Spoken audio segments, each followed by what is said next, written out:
3 days after my neighbor built a fence across my cattle trail. $500,000 worth of luxury vacation cabins looked like they'd been hit by a tornado wearing cowboy boots. And believe it or not, the cattle weren't even the biggest problem they had.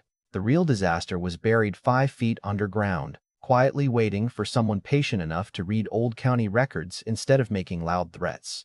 My name is Ethan Calloway. I'm 53 years old, and my family has been raising cattle in the Bitterroot Valley of western Montana since my great-grandfather came home from the First World War with nothing but a saddle, $37, and a promise to himself that nobody would ever tell him what to do on his own land again. Growing up, my dad used to tell me something every spring while we repaired fences after the snow melted. He'd lean against a cedar post, wipe the sweat off his forehead with the back of one weathered hand, grin a little and say, "Son, fences don't start fights. People do."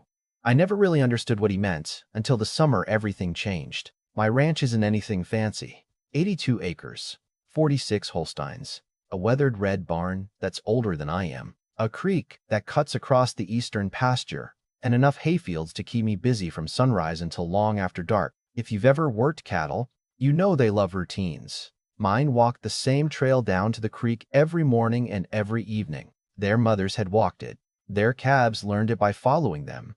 Out here, routines matter because animals don't understand lawyers, politics, or homeowners associations. They understand habit. That's all. Then, about 4 years ago, developers bought the old timber property next to my ranch. Within months, the chainsaws started singing. Then came bulldozers, concrete trucks, excavators, crews working from dawn until sunset. Before long, 38 luxury rental cabins appeared where elk used to graze. Stone fireplaces, outdoor kitchens, heated pools, electric vehicle chargers, the kind of place city folks rented when they wanted to pretend they understood country living for a long weekend. At first, I figured we'd stay out of each other's way. Their guests could enjoy mountain views. I'd keep raising cattle. Everybody wins. I even waved at construction crews whenever I drove past. Most waved back. But then Riverstone Ridge Homeowners Association officially took over management, and that's when I met Melissa Drake. Melissa wasn't loud. Loud people are easy to ignore. Melissa smiled while she made your life difficult, which somehow made it worse. She'd been a commercial real estate attorney in Seattle before moving to Montana, and she carried herself like every conversation was already a courtroom she intended to win. The first time she introduced herself, she looked over my shoulder toward the pasture instead of looking at me. "Beautiful land," she said with a polite smile. "It'll be even nicer once the agricultural impact is reduced." I laughed because I honestly thought she was joking. She wasn't. Over the following months, little complaints started arriving. Guests didn't appreciate hearing cattle before sunrise. Somebody claimed the smell drifted toward cabin 7 whenever the wind shifted. Another owner emailed saying the sight of livestock lowered the luxury atmosphere. Luxury atmosphere. I must have read that phrase 5 times before setting the letter down. I remember chuckling to myself and saying out loud, "Lady, the cows were here before your infinity pools." I ignored every complaint because none of them had legal standing. My cattle stayed on my property. My fences were maintained. County inspections always came back clean. Eventually, I figured they'd get bored. Instead, they got creative. One Monday morning, I climbed into my truck to check the east pasture and nearly slammed on the brakes. Stretching across the edge of my grazing trail stood a brand new cedar privacy fence, nearly 8 feet tall, running hundreds of feet across the only route my herd used to reach the creek. Fresh concrete still surrounded the posts. Attached to one section was a laminated notice claiming the fence had been installed under community boundary enforcement guidelines and warning me that any livestock entering HOA property would trigger immediate legal action. I climbed out slowly, walked the length of the fence, and realized something that made my stomach tighten. Nobody had surveyed this line with me. Nobody had called. Nobody had requested permission. They had simply decided that because they didn't like looking at my ranch, they'd redraw the relationship between our properties overnight. That afternoon I drove into town, not to argue with Melissa, but to visit the county records office. My father always said angry people waste energy yelling. Patient people read paperwork. Sitting inside that quiet little archive building, surrounded by faded maps and dusty property files, I had absolutely no idea that before the week was over, I'd uncover the one document that would completely change the balance of power between a fourth-generation rancher and an HOA that believed money could solve every problem. The woman behind the counter at the county records office had probably known my family longer than I'd been alive. Her name was Diane, and after seeing me walk in carrying a folded survey map under one arm, she smiled and said, "Either you're buying land, or somebody's making your life interesting." I laughed. Probably the second one. She disappeared into the back room while I spread several plat maps across an old wooden table. At first, nothing looked unusual. Property boundaries lined up exactly the way I'd always remembered them. My ranch sat along the eastern side of the valley. The resort occupied the old logging property to the west, and the creek still wandered between us exactly as it had for generations. Then I noticed a tiny shaded parcel, barely 5 acres, sitting like an island between my pasture and the resort.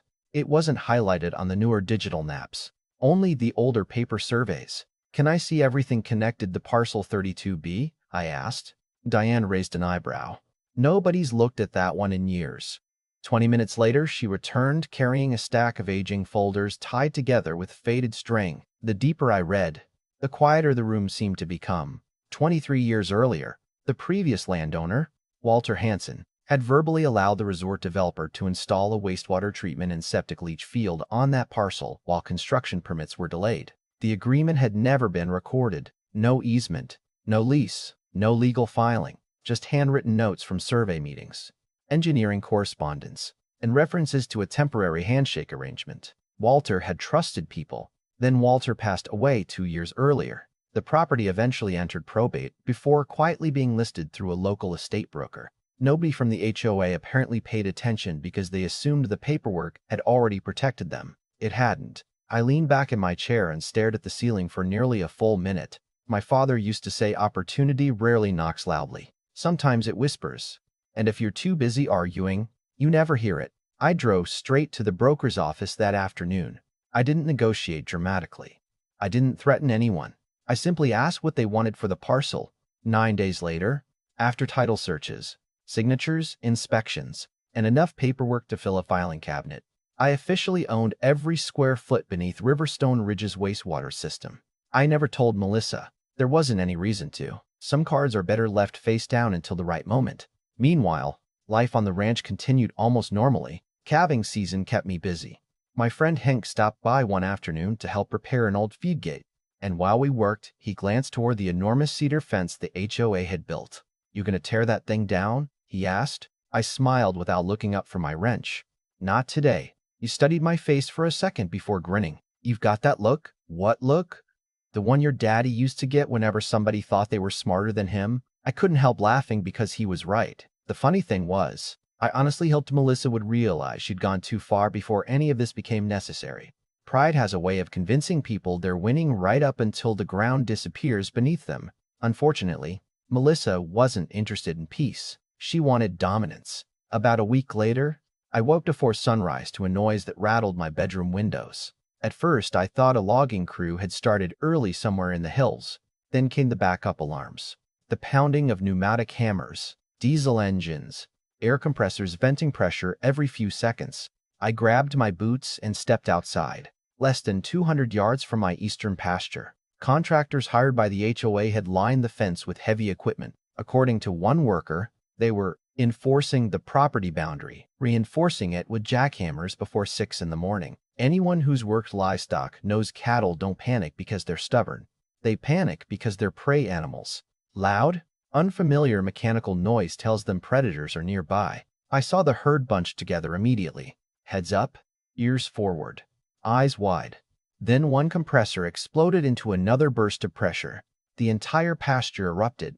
46 frightened animals turned almost as one and surged away from the sound. I jumped into my truck, already reaching for the radio, but I knew before the engine even started that I wasn't going to beat them. They reached the southern fence first. That section had survived years of weather, but it wasn't designed to absorb 46 terrified Holsteins hitting it simultaneously.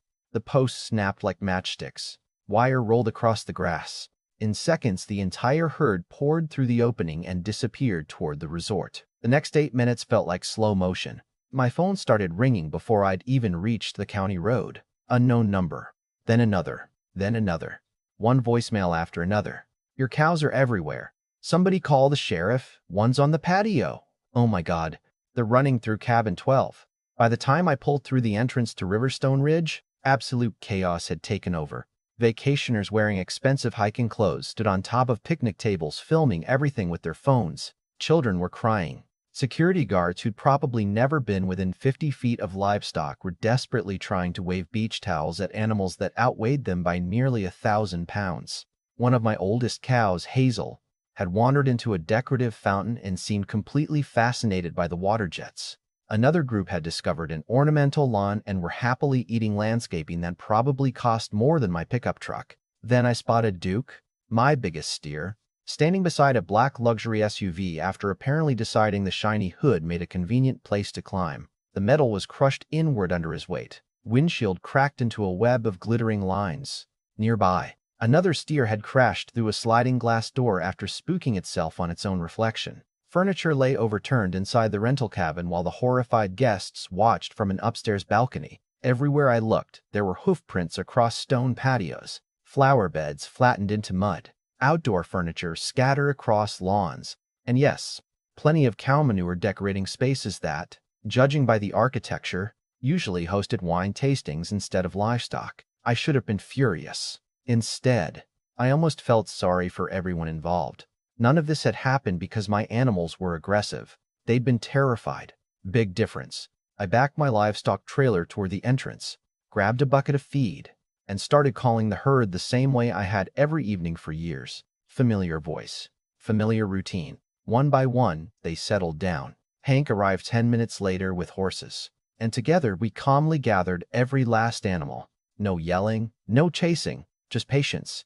The entire operation took less than half an hour. As I latched the trailer gate, I heard heels clicking rapidly across the pavement. Melissa marched straight toward me, clutching a shattered cell phone in one hand and several printed estimates in the other. I'd never seen someone's face cycle through anger, disbelief, embarrassment, and panic quite that quickly. "Look around you," she shouted, pointing wildly across the resort. "Your livestock destroyed nearly $100,000 in private property." I quietly looked around exactly as she'd requested. "Looks expensive." That answer only made her angrier. "You're going to pay every single cent." Several board members nodded behind her. Resort guests continued filming. Somebody whispered, "This guy's finished." Melissa stepped closer until we were only a few feet apart. "I'm filing suit today. Animal negligence, property destruction, emotional distress if I have to." I let her finish. Didn't interrupt once. Didn't raise my voice. When she finally stopped to catch her breath, I walked back to my truck, opened the passenger door, and removed a thick manila envelope I placed there several days earlier, almost as if some quiet part of me had suspected I'd eventually need it. Melissa folded her arms. "What's that supposed to be?" I handed her the envelope. "Before you call your lawyer," I said calmly, "you should probably read who actually owns the ground underneath your septic system." The confidence disappeared from her face before she'd even finished the first page. Her eyes dropped lower, then wider, then back to me again as though she genuinely believed I'd somehow forged county records. Around us, conversation slowly stopped. Even the contractor standing near the fence seemed to sense something had just shifted. Melissa turned another page, then another, until she reached the recorded deed carrying my name in bold print. For the first time since we'd met, she wasn't smiling anymore. Melissa didn't say another word for what felt like a full minute. She just kept flipping through the documents as if another page might magically erase the previous one. First came the recorded deed showing my ownership of the 5-acre parcel, then the survey map prepared by a licensed surveyor, then the engineering drawings outlining exactly where every septic line, pump station, inspection port, and leach field crossed that property. Finally, right on top, was the county title report confirming there wasn't a single recorded easement giving Riverstone Ridge the legal right to occupy my land. One of the board members stepped beside her and quietly asked, "Melissa, what does this mean?" She swallowed hard before answering. "It means we have a problem." I shook my head gently. "No," I said, "you have a problem. I've been living just fine until somebody decided to build fences where they didn't belong." Nobody interrupted me. Funny how quickly a crowd becomes quiet when confidence disappears from the loudest person in it. Melissa finally looked up. "You're seriously threatening to shut down wastewater service to 38 cabins?" "I'm not threatening anybody," I replied. "I'm simply informing you that you're occupying private property without a legal agreement." There's a difference. She immediately switched back into attorney mode. We can challenge this. You absolutely can, I answered. And while you're doing that, your insurance company, your lenders, the county health department, and every vacation rental owner here will probably become very interested in learning their entire sewage system sits on land they don't control. One by one, the board members started looking at each other instead of at me. The reality was sinking in. Luxury cabins don't operate without wastewater treatment. Guests don't rent properties that can't legally guarantee sanitation. Banks don't enjoy financing developments sitting on unsecured infrastructure. The expensive landscaping, the pools, the fireplaces, none of it mattered if the system underneath everything rested on someone else's land. Melissa closed the folder slowly. What do you want? There it was. The first honest question she'd asked me since the day we met. I pulled another document from the envelope. Nothing unreasonable. She scanned the first page while I explained it aloud. A 25-year land use agreement with annual lease payments adjusted for inflation. Full access rights for maintenance only with prior notice. Any future expansion requiring my written approval. The cedar fence removed completely within 45 days. Every legal claim against me withdrawn with prejudice. A formal written apology acknowledging the fence had been installed without cooperation. And finally, a mutual non-harassment agreement preventing either side from using intimidation, nuisance complaints, or retaliatory enforcement against the other. She looked up. That's your offer? No, I said quietly. That's the peaceful solution. For several long seconds, neither of us spoke. Somewhere behind us, one of my cows let out a low, lazy moo from inside the trailer, completely unaware she'd accidentally become part of the most expensive legal negotiation in the valley that year. Hank couldn't help himself. He leaned against his horse trailer, smiled under his hat, and muttered just loudly enough for me to hear. Guess she finally found the luxury atmosphere she was looking for. I nearly laughed. Melissa didn't. 3 days later, the HOA called an emergency board meeting. Their attorneys reviewed every document I had provided. They ordered independent title searches. They hired another survey company, hoping mine was wrong. It wasn't. They contacted the estate attorney handling Walter Hansen's probate, searching for some forgotten agreement that might save them. There wasn't one. A week after that, Melissa requested a private meeting at the county mediator's office. She looked different walking into that room. Less polished, more tired, like someone who had finally realized winning every argument wasn't the same thing as being right. We sat across from each other with coffee neither of us touched. She sighed before speaking. You knew all along, didn't you? I nodded. I knew after the county record search. Why didn't you tell us immediately? I thought about that question for a moment before answering. Because when someone starts by building a fence instead of having a conversation, they usually aren't interested in listening. She stared at the table for several seconds before quietly admitting, You're probably right. By the end of the afternoon, every document had been signed. The lease agreement, the settlement, the dismissal of all property damage claims related to the cattle incident. 38 cabin owners kept their wastewater system. My ranch kept its peace. 22 days later, crews returned to remove every section of that cedar fence. I stood near the pasture with a cup of coffee while my cattle walked down their old trail to the creek for the first time in months. No confusion, no hesitation, just familiar footsteps following a path they'd always known, watching them disappear into the morning light. I remembered my father's words again. Fences don't start fights, people do. And sometimes the strongest thing you can build isn't another fence. It's the patience to let someone underestimate you until the truth speaks for itself. Every now and then, I still drive past Riverstone Ridge on my way into town. The cabins are usually full. Families laugh around fire pits. Kids ride bicycles. Vacationers wave when they see me fixing fences in the distance. Most of them probably have no idea their entire resort depends on 5 quiet acres owned by the old ranch next door. Melissa still lives there. We wave occasionally. It's polite, maybe even respectful. The dented black SUV eventually got repaired, although Hank still claims he can see the outline of Duke's hoof if the sunlight hits it just right. I don't know if that's true, but it makes me smile every time he says it. Looking back, I never wanted revenge. I never wanted to embarrass anyone. All I ever wanted was the same respect my family had shown that land for generations. If Melissa had knocked on my door the very first day instead of putting up that fence, I honestly believe none of this would have happened. But maybe that's the lesson. Pride is expensive, and paperwork is surprisingly patient. Now I'd really like to hear what you think. If you were in my boots, would you have offered the lease agreement? Or would you have forced the HOA to relocate the entire wastewater system at their own expense? Was my settlement fair, or did I let them off too easily? Drop your opinion in the comments because I read every single one. And if you've ever dealt with an HOA, a difficult neighbor, or someone who thought they could bully you without knowing the full story, share your experience below. Don't forget to like the video, subscribe for more real-world stories where patience beats power, and I'll see you in the next one.